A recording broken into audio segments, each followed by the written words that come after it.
Hey guys, it's Jeff Burrows, president of Expert Chemical and Supply. Welcome to another episode of the Masters of Clean podcast. Today we have on the show Mitch Saifer, Chief Operating Officer, Eastern Region for ESC Federal. We are talking with him about why an Ivy League grad like himself decided to join the cleaning industry. Now let's do this.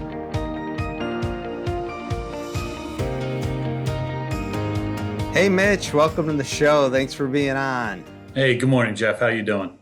Good. So wanted to get started. I really thought your background was very unique, and what stood out to me most was that for undergrad you went to University of Pennsylvania, Penn, which is an Ivy League school. So love to find out why an Ivy Leaguer decided to get into the cleaning industry. Well, you haven't met a lot of Ivy League janitors and stuff. No, I have not. It's not very interesting. So my ex-father-in-law had a cleaning and supply business locally in Trenton, New Jersey. I was in the process of engaged and marrying his daughter, and he came to me and said that his daughter did not want to get into the business. His son did not want to get into the business, and he wanted to start enjoying some time away from the business in Florida. I was 24 years old, and I was like, okay, I mean, business is business, and I guess I'll figure it out, and kind of got pushed into the business back then. I guess that was 1994. I've been, the last 26 years trying to get out of the business. It was interesting. He had some good advice. He was actually a Penn grad also. And he got into it because his father was in the business, and it's it's pretty recession-proof business to get into. Yes. And I think he was looking, his daughter had a career as an actuary, and he also wanted to do, keep it in the family with the business. And he thought it was a good opportunity to do it. It was kind of the like the graduate, get into plastics or whatever, was right. So he said, cleaning, if businesses are open, they need to get cleaned. Right. So that's kind of how I started my career with this. And how did you end up actually at Penn leading their housekeeping department? Love to hear about that story and stuff you learned. Yeah, so interesting turnaround. So was in the family business. We sold the family business back in 2006. I went to work for the people who bought us. Didn't really kind of like the large corporate structure in the cleaning world, and got headhunted to come back to my alma mater. It was kind of an interesting time in my life. I just going through a divorce, single dad, and all of a sudden you're 40 some years old, and someone says, "Would you like to go back to college and go back to your college and run the housekeeping department?" So it was an interesting. Around 20 years later to come back to college and kind of see that. It's very different, the universities, and that, especially in that aspect of, in-house university cleaning on a large scale of that nature. Kind of changed a lot of things that I thought of in the cleaning business. Could you talk a little bit, about that? And, for those of you who are regular like yourself in the BSc world or doing retail, what was it like working at the university? What did you learn, and what do you think it takes to be successful? It's a different type of management. It was a union environment. It was an entrenched union environment who had, people had been there for years. And it was the first time I really met people where it was a career and they took it to be a career. Historically, we had done, stadiums and arenas, office buildings, corporate campuses, and most of our workers were part-time workers. We had a small, small partial union that would be window washers and things of that nature that were our full-time workers, but probably 80% of our workforce was these part-time. It was a second job. It wasn't a real thing. I didn't really have that where it was a job, it was a career, it was a life. When I went to Penn, people had been there 20 years. People had been there and got a degree from Penn. So a lot of the housekeepers, when you're saying a degree from Penn, they're allowed to take classes for free. And so they did that. And it was an interesting thing to install. They kept thinking they were second-class citizens there in the university. But one of the things we tried developing was, that you're part of that educational community, that these things are not happening. The research lab at the medical center who just found a cure for ovarian cancer, you guys, we invited all the janitors to the housekeepers to the big celebration, the party, and they got a button and everything. And they're like, we didn't do anything. I was like, well, you did. Because if you didn't clean the lab, you didn't pull the trash, and that person didn't have a clean working environment, they didn't cure cancer, Wow.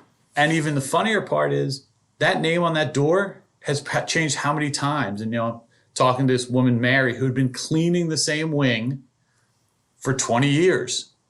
And, she put her kids through college with that. She put herself through college with it. It was not a part-time job. It was a career there. And it was interesting. She'd been there for 20 years, but the name on the door of that lab had changed every 2 or 3 years. Wow. But she was the institution at that thing. So, and learned from a lot of other people talking there that it could become, and it kind of changed my thought process of when I'm meeting people in this and people are getting into it, younger people, Yes. it can be a career. Yes. Right.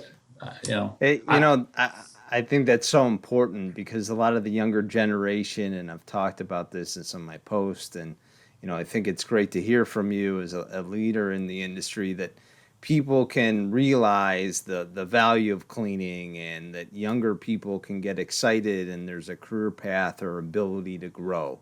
And I think that's very important for us to show. Yeah, and it's something we really stress with ESC Federal now, because I went back I left the university, chased the money, and went back to work for a large cleaning organization. Yes. And then came back to a family organization where we can have people who, we have people who started as night floor cleaners, became a site manager, became a regional manager, and it's interesting to see that how they've developed, and again they've developed a career out of it. For that. Right. So let's dive a little bit more into that for those who are listening. Mitch is the Chief Operating Officer for the Eastern Region for ESC Federal. So love for you to talk a little bit kind of about your role, responsibilities, the number of people you manage, and a little bit more about ESC.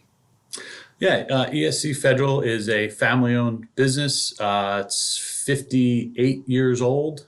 We are a national platform. We're in currently 38 or 39 states. Kind of varies back and forth. Currently, the Eastern region, basically everything east of the Rockies, I cover. And then I have a counterpart who runs the West Coast, who's California and Nevada and Washington State and stuff like that. So most of the stuff we do, we're probably 75 to 80% in the retail market. That could be anything from big box stuff to malls, lifestyle centers. That's one of the growing things that we have seen in that is where it's a condo association, office building, and then a retail setting with restaurants and things. So sure. It was interesting coming out of COVID now. As I discussed earlier, that my ex-father-in-law told me this is a recession-proof business, and then you hit COVID, and okay, what does that look like?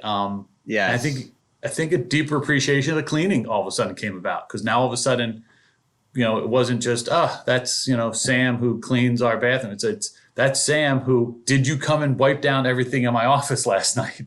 Right. So it's been an interesting dynamic this past year, seeing the development. Talking about the pandemic and possibly some of your retails closing for a short period or some of the malls, how did that affect, employees, employment? Did you reshift some folks around, because you guys are very heavily focused? How did that kind of handle the situation?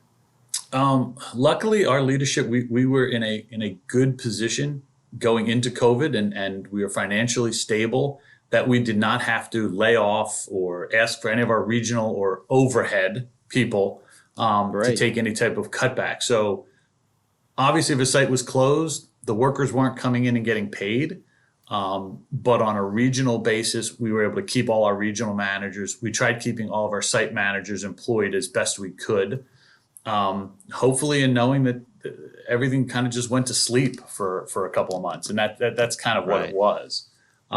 So when they started coming out, we had a huge growth the last 6 months of 2020, and 2021 has kind of exploded also because we were able to get up and running. We were able to, when opportunities arose, for unfortunately people in our industry who were not able to come out of the pandemic due to financial problems or financial constraints, we were able to kind of step in and expand our business. Talk about some of your responsibilities as the COO in terms of overseeing, sales, marketing, new business development. What things fall under your role? So my role, I handle all really the day-to-day operations of approximately, any given day from 2,800 to 3,000 employees.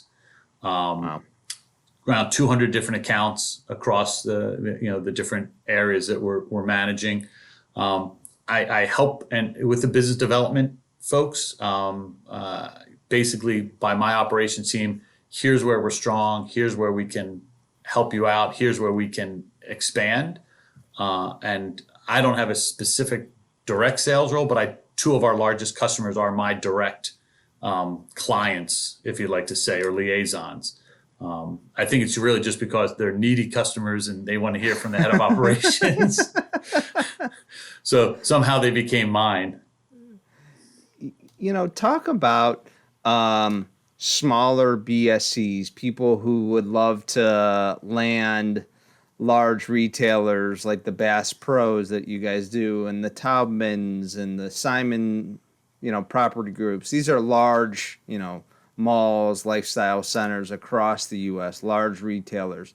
What do you think it takes to kind of get your foot in the door? I know a lot of them would love to aspire to where ESC is, and, from a operations and sales side, and, any sort of advice or, what they think they could do to get to that next level?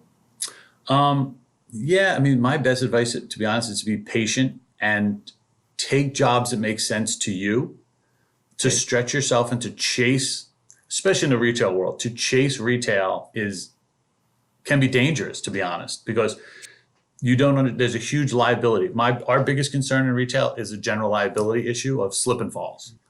And people don't understand that. They see $1 million price tag and it's $1 million a year, and wow.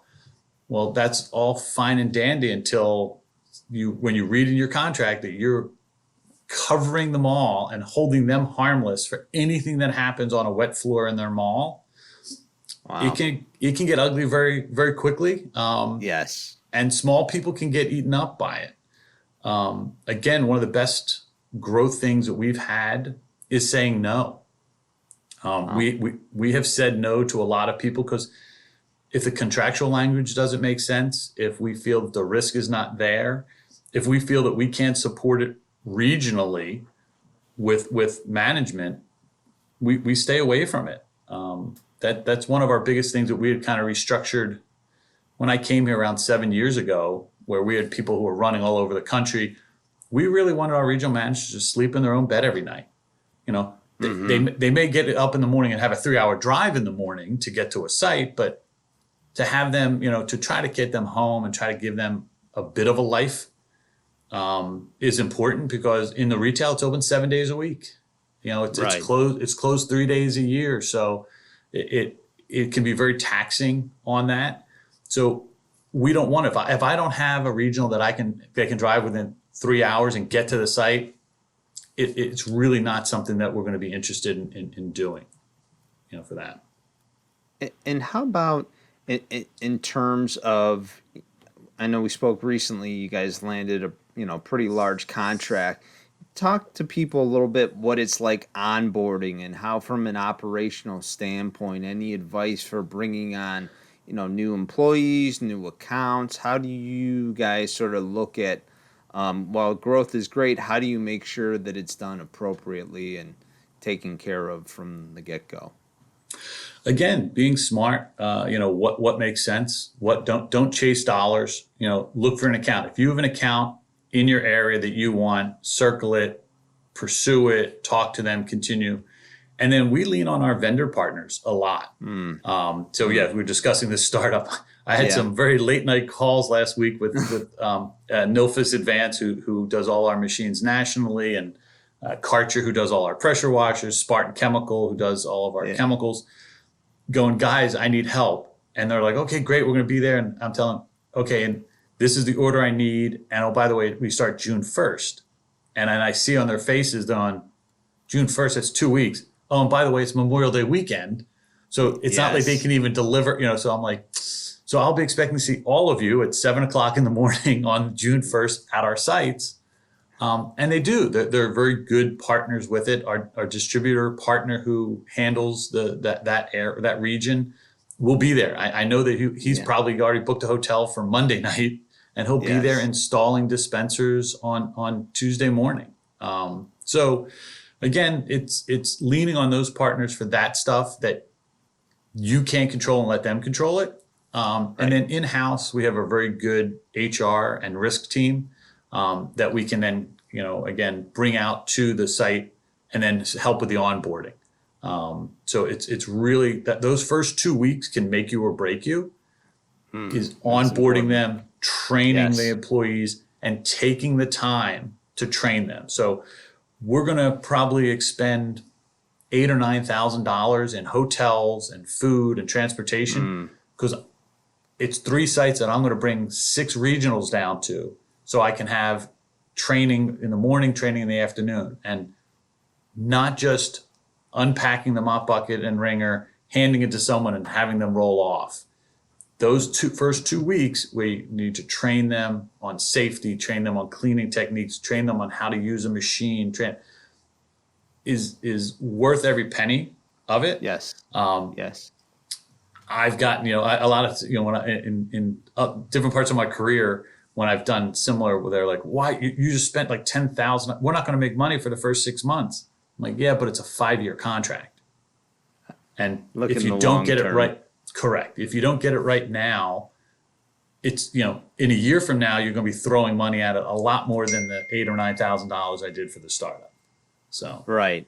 And I think that's important, and I think people, like you said, both looking at the large dollar contract amount and don't realize the logistics to get people, to train staff, to upstart, the new growth, a new, a different state, or, within each state, and how you're going to then cover with regionals and areas and, your various managers. There's a lot of logistics involved in making sure supplies are there. And throughout the pandemic, obviously, we've had some constraints. So all those factors come in, to account when you take on a new piece of business. Yeah. And again, it comes back to don't chase it. Again, the bid that came out that we won a very large portion of, I didn't even bid 3 of the states. I didn't even bother, I didn't even bother. I bid the ones I wanted. I bid the ones competitively that I wanted. I got it at the number that I needed also. If we didn't, it wasn't going to ruin us. But I also don't want to get them and then, figure out in a year that it's going to bankrupt me by taking this new business. Right. Right. So, it's tough. I think it's harder when you're smaller coming out and you're like, ooh, I want to get $1 million account. I want to jump and I can become big very quickly. Right.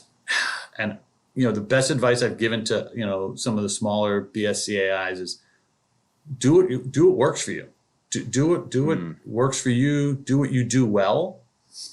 And it will come to you. That, we got these accounts and it was a 2-week turnaround, and we got them because they knew we would be able to do it. It's an existing customer who knew we'd be able to in 2 weeks notice, be able to take, be able to do it. I don't want it all the time, but, they had the faith that we were able to get it done for them. And talk about why maybe some smaller, BSCs should consider becoming a full service integrated provider. And I know that's a very large part of your business, and it makes sense within the mall regional to kind of control the full maintenance as well as cleaning. Could you talk a little bit about, why maybe people should look at getting into that and why that's important as a piece of the puzzle for ESC? It's diversification. It's other things that you can offer to your customers, other things you can offer to new customers. We've gotten into some locations just doing the maintenance, and the cleaning has followed. Some things it's been the cleaning and the maintenance has followed. Sometimes it's all coming in together. It's kind of funny. One of our biggest things was being nimble and able to kind of move as we were growing. And now we're getting, now at $100 million, we're not that 20-some $million nimble. You want us to do landscaping, we'll do landscaping. We've progressed into a different, dynamic with it. But being able to offer different services, being able to diversify again within the same account.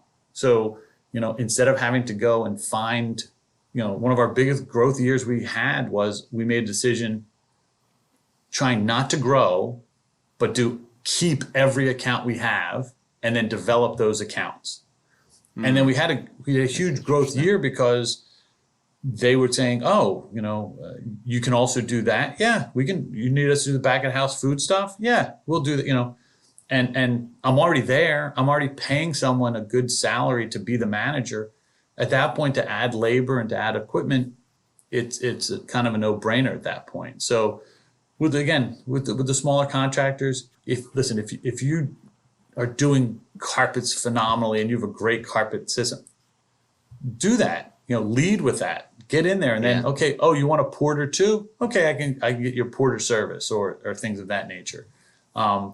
Just again, the scarier part would be, to go in and lead with something you're not doing or you don't have that. And again, it's hard for an entrepreneur to kind of chase it. And I know there's all these lead people who will, generate leads, and you're on a lead service and they're sending you somewhere. Well, if you don't do medical office buildings, you should not start with a hospital. You should be doing a minute clinic. Start with a minute clinic.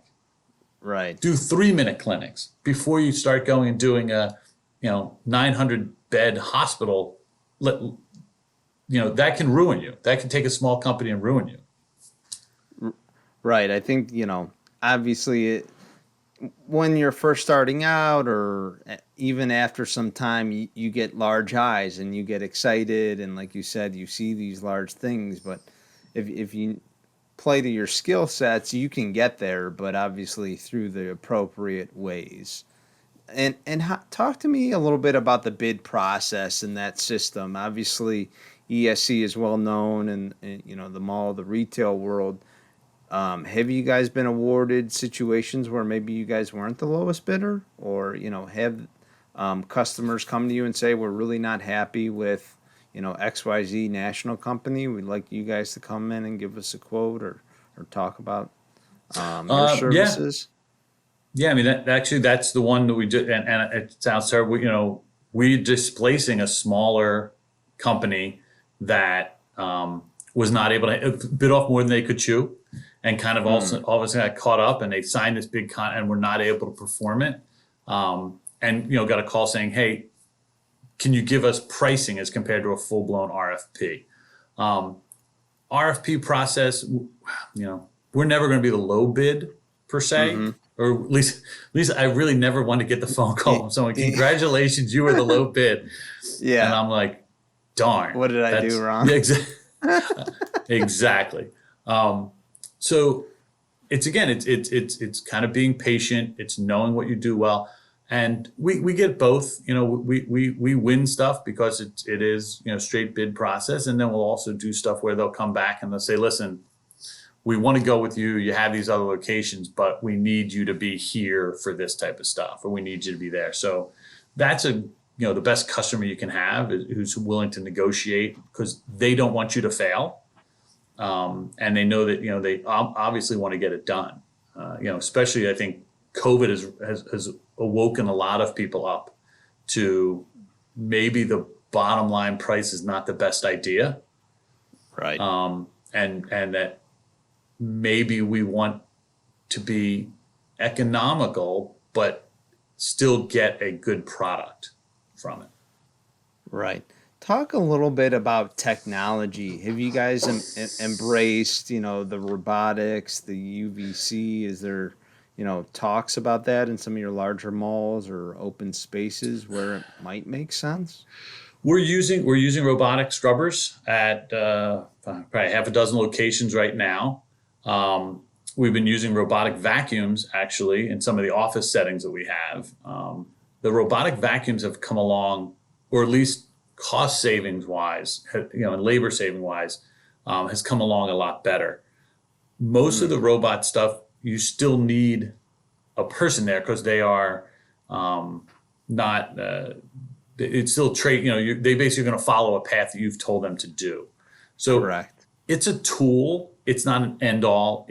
They haven't found me one that can call an elevator, that can fill itself up, right? That can change the pad, flip its own pads over, do all those types of things. There's limitations though.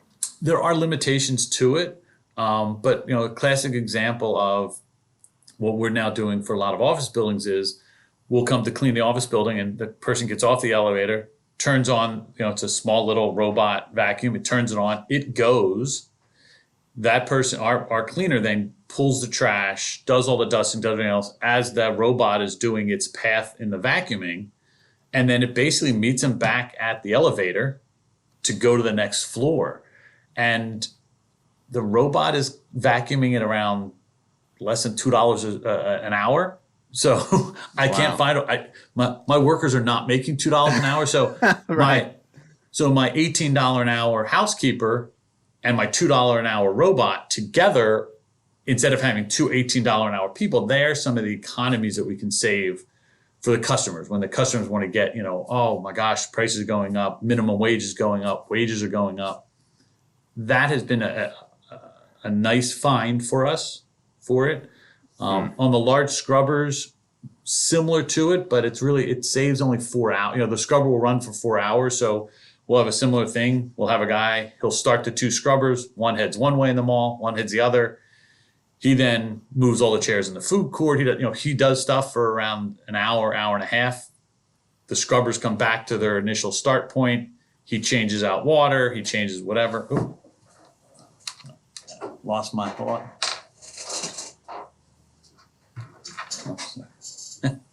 You there, Mitch? Yeah, I'm there. Sorry, lost my light. The automatic robots, automatic light saving technology. So same thing. Scrubber goes, and we'll then have that person go. So we're saving a body. Unfortunately, the ROI has not gotten to it. If I'm paying someone $18, $19 an hour to run the scrubber costs $55,000, and I'm only saving 4 hours a night of scrubbing. It's close to 2 years to make the money back.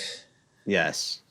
So that is a bit of the concern or the investment is, for 2 years I might as well just have the extra body there as compared to investing in the robot. Right. Do you see if pricing were to come down, you guys would invest in more? If the ROI was faster, it would make sense, and you would deploy more of these things?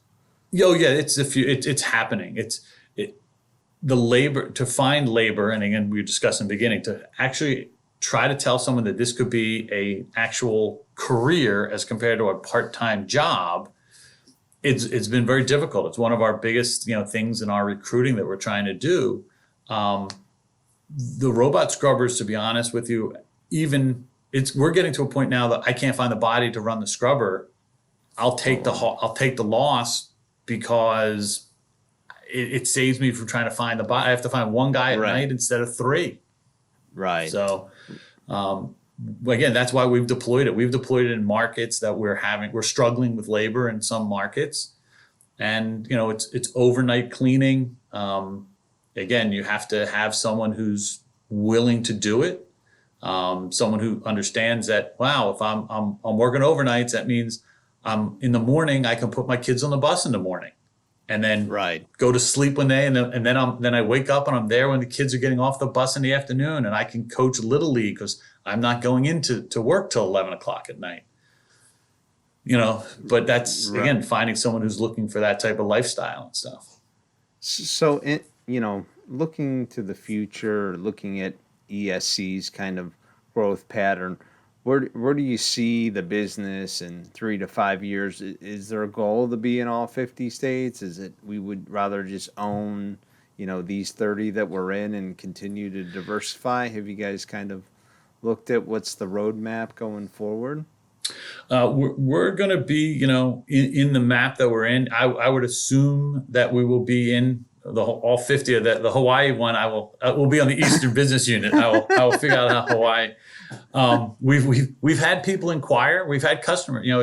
Our growth has been customers taking us places. So as the Brookfields of the world and the Todmans of the world, as they expand, we're kind of going where they're going. I would see us getting more into kind of the integrated facility services. We really want to come in and we want to be the people who are striping your parking lot. We're doing the maintenance, all the outside maintenance. We're doing cleaning. We're doing janitorial, and then kind of diversify. As the retail market is changing, we kind of need to change with them.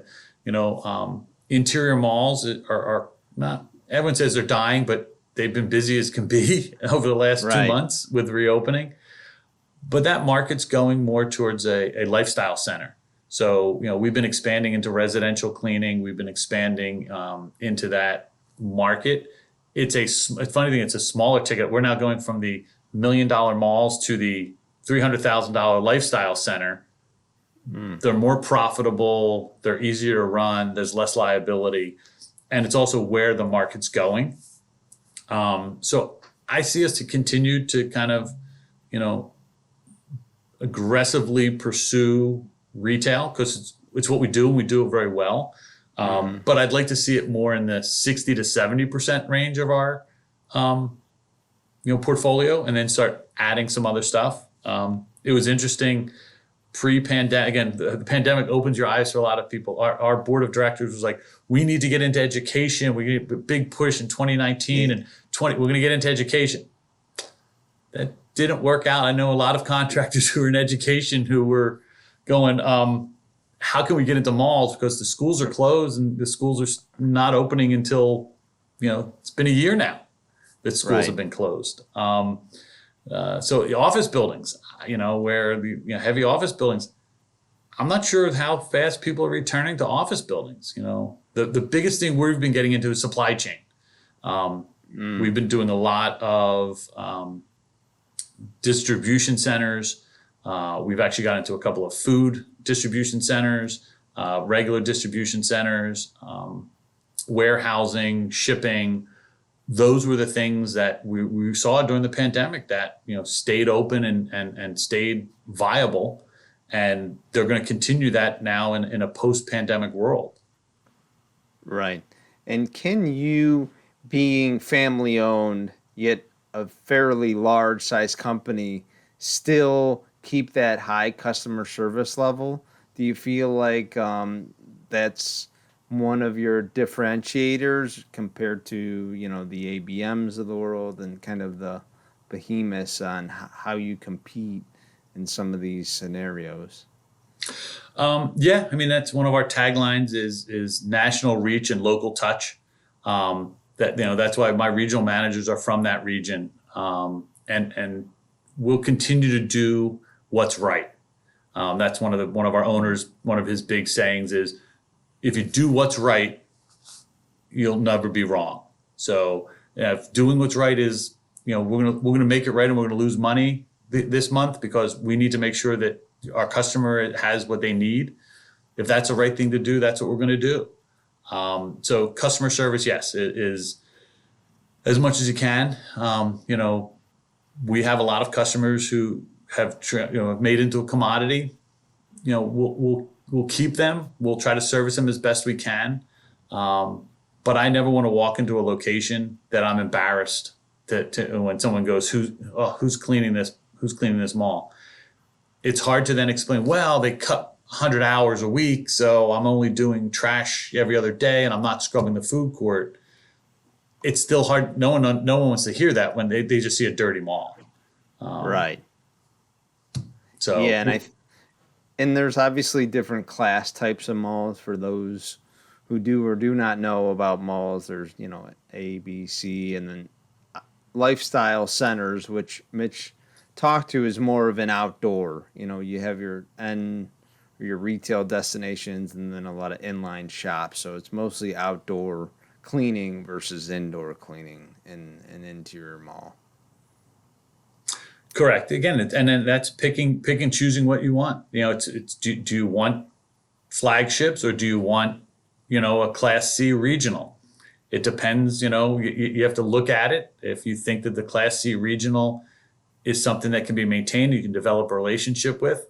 There are flagship malls that still take it bottom line price, and people chase them because, again, yes, it's a big ticket, and it's high profile. But all you have to do is have one office manager from the office building that you're trying to sell go to the food court and have a bad experience in the restroom at the food court and go, who's cleaning this mall? ESC is, I just saw that they just put in a bid for my office building. If this is what they're cleaning the mall like, so by cleaning a lot of public space, you can hurt your business and you can help your business. Luckily, we've been able to kind of grow with people saying it's a clean mall, and whoever can get this mall clean could probably do a good job at my offices. Talk a little bit about inspection or how your area and regional managers, from an operations standpoint, kind of judge based on cleanliness, all various factors. How you guys sort of view your properties so that there's consistency across all the portfolios. So our regional managers are required to do a monthly inspection at minimum at every one of our locations. We do two. We do one that's called Smart Inspect. It's a digital format where they're on an iPad, and as they're walking it, they're doing an inspection. It does an upgraded score. And then we have a manual one. The actual quality control is not as important as what you then do with the quality control. So I have a lot of my guys who will, as my vice president of operations, I yell at, they pencil whip it. They go and they do an inspection. Oh, I did my inspection. I was like, great. Well, the 6 deficiencies, where's your plan to fix the 6 deficiencies you found? Huh? I did the inspection. The inspection means nothing to me if you don't fix the same, deficiencies. And listen, I'll walk around the mall and there'll be gum. I'll find gum. There's gum. And I'll have a moment, oh my gosh, you see there's gum, you guys. Yeah, but the gum last inspection was over in section C. What does that mean? I go, this is different gum. I mean, we're humans. As long as it's not the same gum from one inspection to the next inspection, I'm okay with gum on the floor. Right. So it's what you do with that quality inspection report, where a lot of people are like, oh, we did the quality inspection report. It's an 88. Okay, but there were still 6 deficiencies. You can't have those same 6 deficiencies and get your 88 again next month. Just the 88's an okay score, but I can't have the same things being seen. Make the deficiencies somewhere else the next time you come around. So that's one of our biggest follow-ups with our guys is if you're doing the inspection, it's a 2-day process. The first day you're doing the inspection on a Tuesday. Wednesday is now sitting down with the project manager at the site and devising the plan of how you're going to eliminate the 6 deficiencies. So the next time you do the walkthrough, those 6 deficiencies aren't there. Yeah, and I think that's so important, and I'm glad you really touched on that because, well, one, you should have some sort of inspection, whether it's manual, automated, no matter what size of a cleaning contractor you are. And then once you do that inspection, like you said, how are you going to make those changes? How are you going to fix what issues you found? And you see less and less people working on the fixing of the deficiencies and more people focusing, like you said, on the inspections. And I think that's a telltale sign between a good and a great company. You know, they might do a great job cleaning, they might have that 88 score, but they're not pushing to try and get that 100.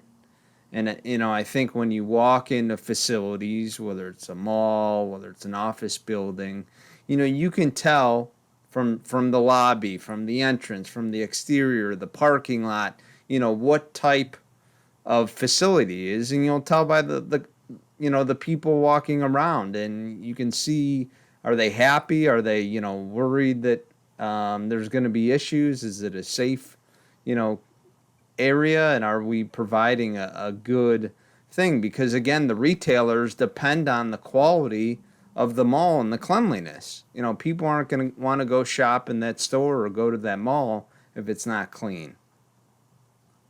Correct. So it's their experience starts when they park their car, and if they can't find a parking spot, their entire experience was ruined. If the parking lot was dirty or this parking lot, the experience is ruined. They walk in the front entrance if it's dirty, or go to the bathroom. So they could go and find the greatest deal ever on a pair of jeans, and if they go into the restroom and the restroom floor is sticky, it was a horrible experience. You're not going to go back to that store. So that's one of the things we really need to prove. It's part of the experience now. They can sit at home and order stuff on Amazon. They don't have to come and use the bathroom and use that. So Right. that's just something, you know, that we try to strive for, and we try to get that, you know, through to our employees, that they're providing this experience to the folks and stuff. So, And in terms of if you're a smaller contractor, and maybe you don't have a COO role, maybe you're not as strong on the operations side, any advice in terms of setting up, you know, your company to be successful, kind of skill sets you might have learned from Penn and also from ESC to, you know, if you can get to that point to install a COO, what, you know, advice or things would you instill upon that person who's looking at maybe putting that role in at their company? it really just depends on how you go about it and how you want to, you know, layer it or not layer it. I mean, some people want to be much more flat than others. We try to do that. I mean, again, when we started here, you know, and, you know, our president CEO at the time, you know, would be barbecuing, go out on barbecue and for employees. It was a different interaction. It wasn't like some corporate stowy in an office. Yes. I will be at the startups next week, and I will be hopefully not put on a scrubber, but have been recently, Yes. where we Yes. go and like nobody showed up, and they looked at me and I'm like, okay, this may not be as pretty as we think it's going to be. Yeah. So it's ownership, I think, to be honest, whether the ownership is at the shift lead, or if the ownership is at the night supervisor, or if the ownership is at a regional, or the ownership at the COO. Like, each level has to own what they're doing, down to the frontline worker, that they should own what they're doing, and they should almost self-evaluate what they're doing. And again, it's training, it's talking to the employees, and I think it's just kind of, again, getting the touches out, the touches to employees and touches to the customer. You know, we might be I'm owning, I'm saying, I need this, it's gorgeous on it, and I don't care about that. The vents are dirty. You know, the customers go, the vents are dirty. Well, but no one's seeing the vent. You know, I see the vents. Okay, so we need to get the vents clean. You don't care about the front glass? No. And whether we care about it or we think that the customers care about it, if the mall manager goes, don't care, vents are that's my thing. You kind of have to have that. My site manager has to have that ownership. They should know. They should know what is expected. They should know the ownership. You know, we try to empower all our people. Here's your cost sheet. Here's your labor report. Here's your supply budget. You know, they're ultimately able to order and and staff and everything else and manage on their own. The one thing I think I learned from Penn through my 30 years in this business is a lot of people manage differently. Some people need a hug. Some people want to get kicked in the butt. Some people want to be left alone. Some people need a phone call every day at 8:30 in the morning. And my phone rings every day at 8:30 in the morning. and laugh, and my kids get used to it, and all that, or the weekend, your phone's ringing at 5:00 on a Saturday. Well, they need to know that you're there, whatever level it gets to, that they're there, and the scrubber died in the middle of the thing, and they want to be able to talk to someone. They want that support. What can I do? And you try to empower them going, okay, here's a phone number. You can call the repair person. Here's it, and try to empower them. And once they are beyond their empowerment, to then have that next support level. So, I have some of my regionals who, go to an account and kind of wave, meet the customer on it, and it's being run by the project manager. They have other ones where they're probably with that project manager on a weekly basis and helping them every week do the payroll.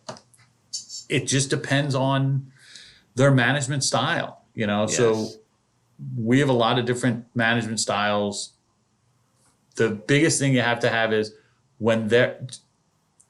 give them the ability to do what they need to do, but don't stop them before they fail. So if you see it going down the road, hey, if you want to do it that way, that's fine. Here are some consequences. And then once you see the consequences happening, to be able to step in and go, listen, I'm not going to let you fail because you're about to lose half your crew and you're going to be working 7 days a week at nights cleaning the building. Here's what we need to do to kind of step in and stuff of that nature. So that's where our branch of support has gone. And as we've grown, it's gone from, my manager, now I have an area manager, I have a regional manager, and then up to me.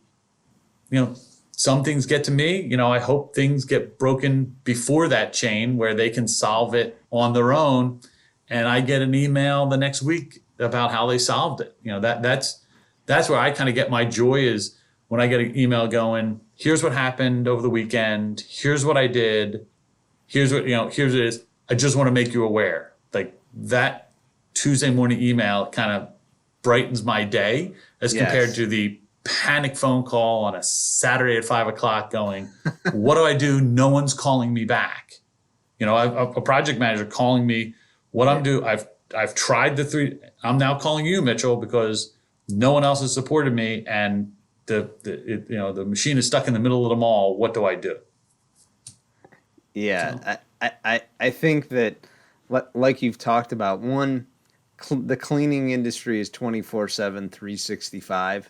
And, on the supply side, especially going through the pandemic and even till now, I mean, we get a ton of phone calls, nights, weekends, challenges. But I think the leaders and people who problem solve and can be composed and poised under pressure and know how to help customers, I think it's important, as well as to help, their own team, because that's what we're here for as leaders, to be able to figure out. Hopefully our team can do it on their own, but if we have to step in, we will. And that's, I think, a sign of a good leader, is someone who's not afraid to hop on that scrubber, who's not afraid to, take that phone call at 5:00, because we care a lot about our company, our success, and, our clients. So it goes beyond just the sale or $1 million piece of business. It's really, family, and you have a vested interest to see it grow. Absolutely. And listen, it's a lot easier to retain customers than to get a new one. Right. Yeah. I mean, I in today's world, there's obviously, the internet and everything, there's a lot of competition. So really brand expertise, your reputation, so important. So I think it's great. And I just wanted to say thank you, Mitch. I really appreciate you coming on, sharing some great insight. If people want to reach out to you, can they reach out via LinkedIn or absolutely LinkedIn or website, or my email is msaifer@escfederal.com. Awesome. Well, sounds great. Again, Mitch, I appreciate you coming out and taking the time to talk to us today. Look Thanks, forward Jeff. to speaking soon. All right, Absolutely. thanks. All right, take care.